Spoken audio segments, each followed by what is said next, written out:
Here we are going to discuss the urea cycle. Body में urea किस तरह से बनता है। यूरिया बनने के लिए देयर आर बेसिकली 4 स्टेज। ये जो first stage, second stage and third stage I have covered in urea cycle part 1 video, इसमें आप देख सकते हैं।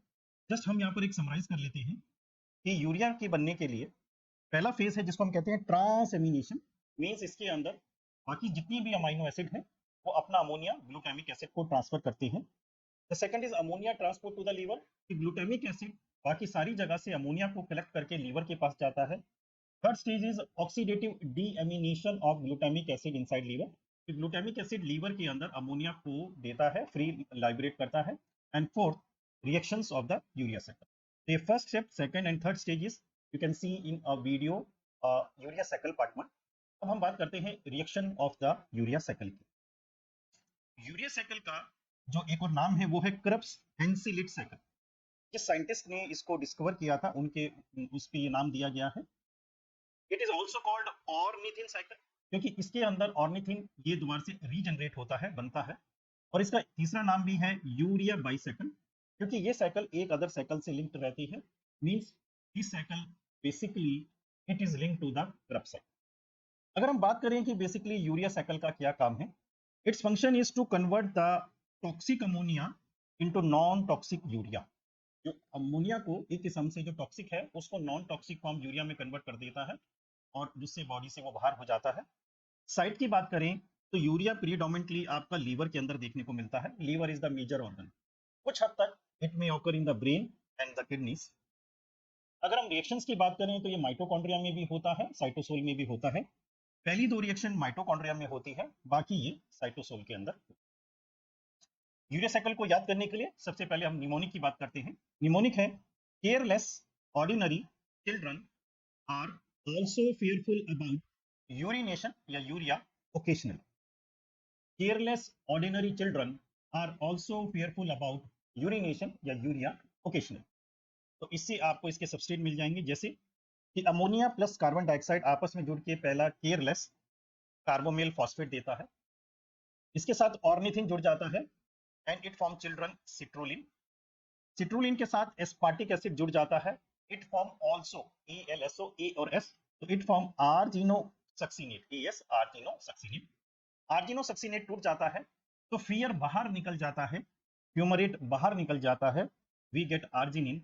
और आर्जिनिन ब्रेक होके it produces the non toxic form urea और ऑर्निथिन यहाँ पर रीजनरेट हो जाता है, दोबारा से बनता है। और यही ऑर्निथिन यहाँ पर बेसिकली यूज होता है और नीचे जाके ये रीजनरेट होता रहता है। अब इसकी बात कर लेते हैं इसके एंजाइम्स के बारे में। अमोनिया एंड कार्बन डाइऑक्साइड जुड़ते हैं, दो चीजें आपस में जुड़ रही हैं एनर्जी की प्रेजेंस में, तो एंजाइम का नाम आएगा सिंथेटेस। एंजाइम हो गया कार्बोमेल फॉस्फेट सिंथेटेस 1, जिसको हम first rate limiting step of the urea cycle भी कहते हैं। यहाँ पर ये देखिए कि ये एक एलोस्टेरिक एंजाइम है and N acetyl glutamate, short form में नाग कह सकते हैं। It act as obligatory activator, means ये एक एक्टिवेटर का काम करता है। और यहाँ पर इसके लिए it involves 2 ATP to 2 ADP, 2 ATP को ये 2 हाई एनर्जी फॉस्फेट बॉन्ड को ये यूज करता है। तो इस तरह से ये कार्बोमेल फॉस्फेट सिंथेटेस 1 की एक्टिविटी को कंट्रोल करता है।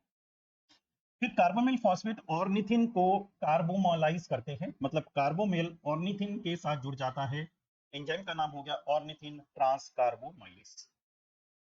सिट्रिलिन एस्पार्टेट के साथ दो चीजें आपस में जुड़ रही हैं एटीपी की प्रेजेंस में, तो वर्ड आएगा सिंथेटेस, आर्जिनो सक्सिनेट सिंथेटेस।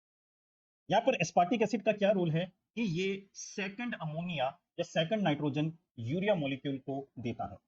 अगर मैं बात करूं आपकी बेसिकली यूरिया मॉलिक्यूल के बारे में, तो ये आपके सामने यूरिया मॉलिक्यूल का स्ट्रक्चर है NH2CO NH2। तो इसका जो ये फर्स्ट नाइट्रोजन है NH2 का, it is produce from the ammonia. और ये अमोनिया कहां से आया? जो ग्लूटामिक एसिड ने लीवर को दिया था, तो this is come from this. And the second ammonia is coming from this aspartic acid. तो सेकंड नाइट्रोजन है इस यूरिया मॉलिक्यूल का, वो एस्पार्टिक एसिड देता है, जिसके बारे में भी हम बात कर रहे हैं। तो ये एस्पार्टिक एसिड सेकंड अमोनिया इसको देता है यूरिया साइकिल को, और इसके लिए ये 1 एटीपी को कन्वर्ट इनटू 1 एएमपी, मतलब यहाँ पर ये 2 हाई एनर्जी फॉस्फेट बॉन्ड को यूटिलाइज कर लेता है, इसको इसके लिए जरूरत है। इसके बाद आर्जिनो सक्सिनेट टूट जाएगा तो नाम हो जाएगा जी आर्जिनो सक्सिनेट लाइकेस। फिर हो गया आपका आर्जिनिन। आर्जिनिन पे लगेगा आर्जिनेस, जो एक हाइड्रोलिटिक एंजाइम है, and it produces urea and ornithine, जो बॉडी में दोबारा से इस्तेमाल हो जाएगा। अगर इसके कुछ हम कंसेप्चुअल क्वेश्चंस की बात करें तो एक क्वेश्चन पूछा जाता है कि which is the by product of the urea cycle. अब बाई प्रोडक्ट का मतलब होता है कि जैसे कोई हम जमीन में से हम जब कच्चा तेल निकालते हैं तो उसके साथ जो तारकोल होता है वो एक वेस्ट के रूप में निकलता है, लेकिन वो वेस्ट तारकोल हम रोड बनाने में इस्तेमाल करते हैं। मतलब बाई प्रोडक्ट का मतलब है जो कहीं पे निकला वो उसका वेस्ट है, लेकिन वो कहीं और यूज हो गया। अगर हम बात करें यूरिया में तो फियर निकलता है, फ्यूमरेट निकल गया, and it is used in the Krebs cycle. तो फ्यूमरेट को हम इसका by product of urea cycle कह सकते हैं। By product of urea cycle is fumarate. अगला कंसेप्चुअल है कि टीसीए साइकिल और ये जो यूरिया साइकिल है ये आपस में कहां पर लिंक होती है, कहां पर ब्रिज होती है। तो जो देखिए ऑक्जेलो एसीटेट एस्पार्टेट प्रोड्यूस करता है, और यही वो एस्पार्टेट है जहां ये यूरिया साइकिल को लिंक करता है। तो please remember aspartate is basically the link between the TCA cycle and the urea cycle, ये आपको याद रखना। एक बड़ा सिंपल क्वेश्चन पूछा गया था कि where urea biosynthesis take place. Mostly the people answer sir mitochondria and cytoplasm. Please remember question में ये नहीं पूछा गया था कि यूरिया साइकिल कहां पर होती है, क्वेश्चन में ये पूछा गया कि यूरिया कहां प्रोड्यूस होता है, and urea is produce in the cytoplasm, ये याद रखिए।